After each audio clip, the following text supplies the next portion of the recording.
বয়স্ক ভাতা তুলতে গিয়ে সমাজসেবা অফিসের দরজার ফাঁকে চাপা পড়ে হাতের দুটি আঙুল হারালেন ৮৮ বছর বয়সী বৃদ্ধ, যে হাত দিয়ে দীর্ঘ কয়েক দশক ধরে পরম যত্নে নিখুঁত স্বর্ণালংকার গড়েছেন, সংসার চালিয়েছেন, ৪-৪টে মেয়ের বিয়ে দিয়েছেন। সেই হাতটি আজ অচল হওয়ার মুখে। মাত্র ৩,৯০০ টাকার বয়স্ক ভাতা তুলতে গিয়ে আজ সারা জীবনের জন্য পঙ্গুত্বের পথে নরসিংদীর এই বৃদ্ধ স্বর্ণশিল্পী। চিকিৎসার ব্যয়ভার আর পরিবারের ভবিষ্যৎ নিয়ে এখন ঘোর অন্ধকারে তার পরিবার।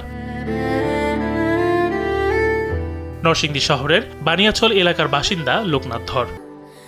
স্যান্ডেলিনা সো, রূপচর্চায় আভিজাত্য। ৫ মেয়ের জনক, ছেলে নেই। স্বর্ণালংকারের কারিগর হিসেবে কাজ করে ৪ মেয়ের বিয়ে দিয়েছেন।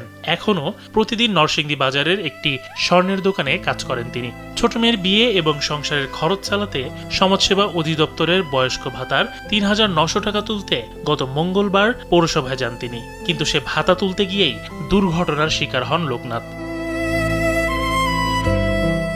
ঠেলাঠেলি করতে করতে এরপরে আমার হাতটা ছিল দরজাটা ধরা, হাতটা দরজা খুললে দরজার নাম না তুলেছে।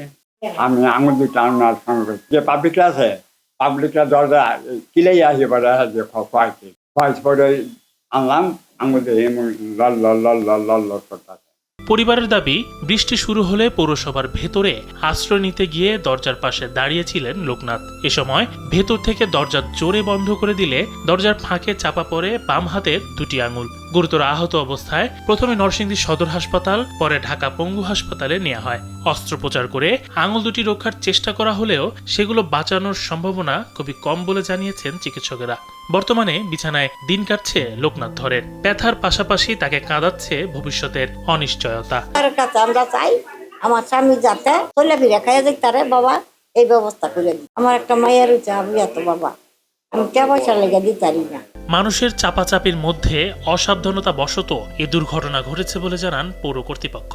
ভুক্তভোগীকে এককালীন ৫,০০০ টাকা আর্থিক সহায়তা দেওয়া হয়েছে। বয়স্ক ভাতা দেওয়া হচ্ছে, এটা পৌরসভার না, এটা আসলে পৌরসভাতে দেওয়ারই কথা না, এটা উপজেলা পরিষদে দেওয়ার কথা। কিন্তু যেহেতু এখানে একটু বড় স্পেস, তাই তারা এখানে এটা দিচ্ছে। তো সেক্ষেত্রে ভিড়ের মধ্যে মানুষ অনেক ঠেলাঠেলি মধ্যে পড়ে ওনার এই অবস্থা হয়েছে। যাই হোক, মানবিক দিক বিবেচনা করে আমরা ৫,০০০ টাকা তাকে আর্থিক সহায়তা দিয়েছি। ঘটনার পর লোকনাথ ধরের বাড়িতে গিয়ে খোঁজ নিয়েছেন সমাজসেবা কর্মকর্তা। তাৎক্ষণিক আর্থিক সহায়তার পাশাপাশি সরকারের অনুদানের জন্য আবেদন করলে প্রয়োজনীয় ব্যবস্থা নেওয়ার আশ্বাসও দিয়েছেন তিনি। আমাদের হাসপাতাল সমাজসেবা থেকে আমরা যে ওনার চিকিৎসার জন্য যে ওষুধের ব্যবস্থা করব, আর আমাদের সমাজ কল্যাণ পরিষদ থেকে উনি একটা অনুদানের আবেদন করার জন্য সমাজ কল্যাণ পরিষদ থেকে অনুদানের আবেদন করলে আমরা গিয়ে আবেদনটা ডিডি স্যার এবং ডিসি স্যারের মাধ্যমে ওনাকে যতটুকু সহায়তা করার যায় সহায়তা করব।